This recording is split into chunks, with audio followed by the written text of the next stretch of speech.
Student C NCERT in text question 2.5 from page number 39 of the solutions है। ठीक है, तो इसकी स्टेटमेंट रीड करते हैं। Calculate molality, molarity and mole fraction of potassium iodide if the density of 20% mass by mass aqueous potassium iodide solution is 1.202 gram per मोल। ठीक है, आपने जो है एक पोटेशियम आयोडाइड का सोल्यूशन है, एक्वा सोल्यूशन मतलब कि आपने वाटर में पोटेशियम आयोडाइड जो है डिसॉल्व किया हुआ है। ओके, और उस सोल्यूशन की हमारे पास जो डेंसिटी आ रही है वो कितनी है, 1.202 ग्राम पर ml।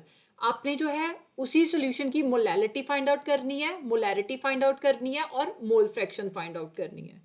ओके, सो 20% जो है आपके पास solution of potassium iodide given है। दैट मीन्स कि अगर मैं 20% की बात करती हूं तो 20% of solution of potassium iodide means 20 gram of potassium iodide is present in 100 gram of solution।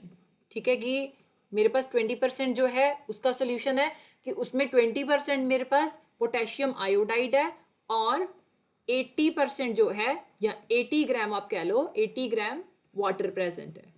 Right now आपके पास एक्चुअल मास ऑफ सोल्यूट भी है। ठीक है, 20% जो है पोटेशियम आयोडाइड है कम क्वांटिटी में, इसलिए ये सोल्यूट एक्ट करेगा, और 80% हमारे पास वाटर प्रेजेंट है ज्यादा क्वांटिटी में, इसलिए ये सॉल्वेंट होगा। ठीक है, एक्चुअल मास ऑफ सोल्यूट भी प्रेजेंट है, एक्चुअल मास ऑफ सॉल्वेंट भी प्रेजेंट है। ओके, तो अब हम पहले मोलैलिटी फाइंड आउट करते हैं। ठीक है, तो मोलैलिटी का फॉर्मूला क्या आता है, molality small m equal to number of moles of solute. ठीक है, तो सॉल्यूट हमारे पास Ki है divided by total mass of solvent in Kg।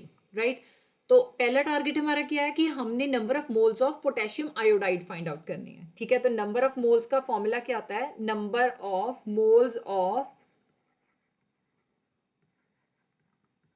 Ki equal to actual mass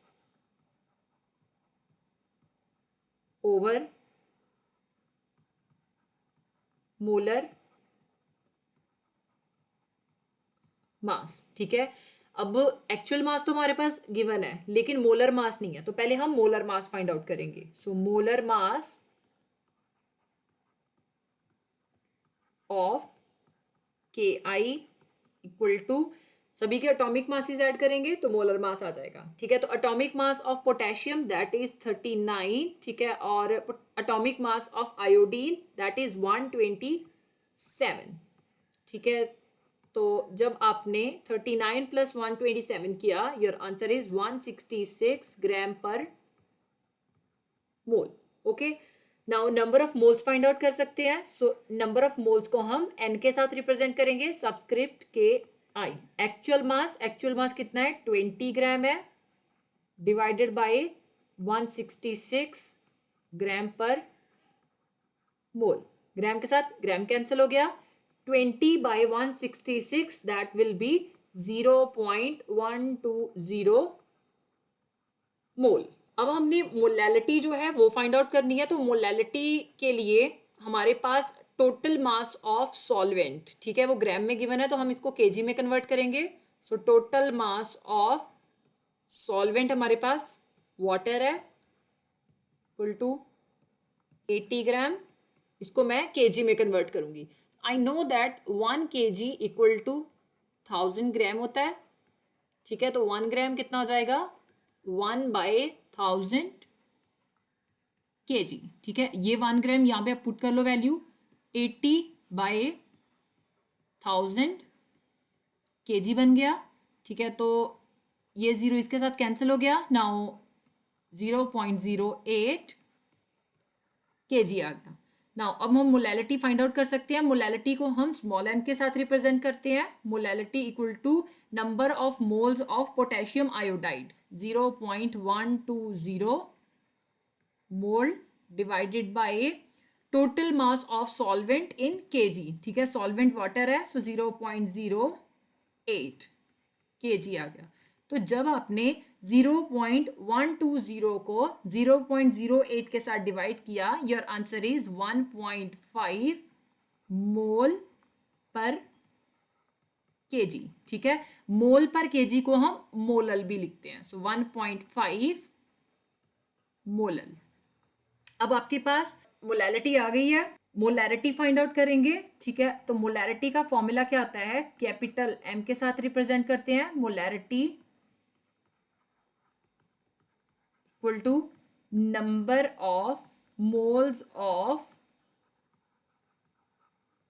solute, solute यहां पे हम पोटेशियम आयोडाइड ले रहे हैं। ठीक है, divided by total volume of solution in litre. Now number of moles of solute हमारे पास present है, लेकिन टोटल वॉल्यूम ऑफ सोल्यूशन जो है वो हमारे पास प्रेजेंट नहीं है। तो हमारे पास जो है मास ऑफ सोल्यूशन गिवन है। ठीक है, तो मास ऑफ सोल्यूशन कितना है,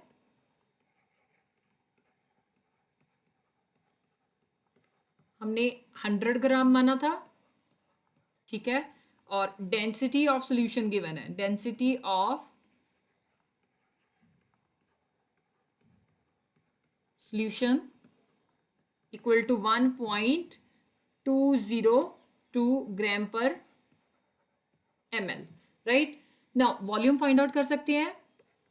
volume equal to mass upon density होगा।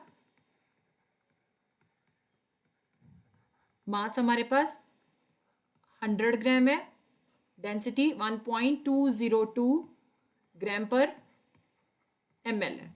ग्राम के साथ ग्राम कैंसिल हो गया। यहाँ पे ml इनवर्स है डिनोमिनेटर में, न्यूमरेटर में जाके ये ml हो जाएगा। 100 divided by 1.202 that will B 83.19 ml। ठीक है, अब ये जो ml है इसको हमने लीटर में कन्वर्ट करना है। राइट, तो 1 लीटर 1000 ml की इक्वल होता है। 1 ml 1/1000 लीटर के इक्वल आ जाएगा। राइट, सो ml की वैल्यू आप पुट कर दोगे, सो 83.19 डिवाइडेड बाय 1000 लीटर हो गया। So it will be 0.08319 litre आ गया। राइट, अब आप सभी वैल्यूज पुट कर दोगे। मोलैरिटी को हम कैपिटल M के साथ रिप्रेजेंट करते हैं। राइट, और molarity equal to number of moles of solute 0.120 mole divided by total volume of solution in litre. ठीक है, तो टोटल वॉल्यूम कितनी आ रही है, 0.08319 लीटर। राइट, सो जब आपने 0.120 को 0.08319 के साथ डिवाइड किया, your answer is 1.44 mole litre inverse. ठीक है, ये जो मोल लीटर इनवर्स है इसको हम मोलर भी कहते हैं। सो 1.44 मोलर। ठीक है, मोलैरिटी भी आ गई है। अब हम मोल फ्रैक्शन फाइंड आउट करेंगे। So C part mole fraction of KI equal to number of moles of KI divided by total number of moles of solution. ठीक है, तो सॉल्यूशन में हमारे पास KI प्लस वाटर प्रेजेंट है। ठीक है, इनके नंबर ऑफ मोल्स जो हैं जब हम ऐड करके उसको number of moles of potassium iodide के साथ डिवाइड करेंगे तो we will get mole fraction of potassium iodide. ठीक है, तो number of moles of potassium iodide तो है, लेकिन number of moles of water नहीं है। तो पहले हम number of moles of water find out करेंगे. So number of moles of H2O equal to actual mass over molar mass. अब एक्चुअल मास ऑफ वाटर हमारे पास है 80 ग्राम, लेकिन मोलर मास नहीं है, तो मोलर मास फाइंड आउट करेंगे. मोलर मास इक्वल टू सभी के एटॉमिक मासेस ऐड करेंगे. हाइड्रोजन का 1 ग्राम पर मोल, 2 एटम है तो इंटू 2 हो जाएगा, प्लस ऑक्सीजन का 16 ग्राम पर मोल. ठीक है, 1 इंटू 2 2 ग्राम पर मोल आ गया, प्लस 16 ग्राम पर मोल आ गया. 2 प्लस 16 18 हो गया, 18 ग्राम पर मोल. सभी वैल्यूज पुट कर देंगे. So NH2O equal to actual mass 80 gram divided by molar mass 18 gram per मोल.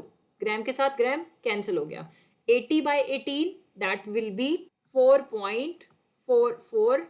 ठीक है, मोल इनवर्स है डिनोमिनेटर में, न्यूमरेटर में जाके ये मोल हो जाएगा. सो मोल आ गया. मोल फ्रैक्शन को हम x के साथ रिप्रेजेंट करते हैं. ठीक है, x KI equal to number of moles of potassium iodide. ठीक है, that is 0.120 mole divided by number of moles of potassium iodide plus number of moles of water 4.44 mole. ठीक है, तो 0.120 प्लस 4.44 that will be 4.56. So 0.120 divided by 4.56 mole. यहाँ पे भी मोल आ गया, मोल के साथ मोल कैंसिल हो गया. मोल फ्रैक्शन जो है वो यूनिटलेस आती है. ठीक है, तो यहाँ पे भी कोई यूनिट नहीं आ रहा है, right. So 0.120 divided by 4.56 that will B 0.0263. That is your final answer.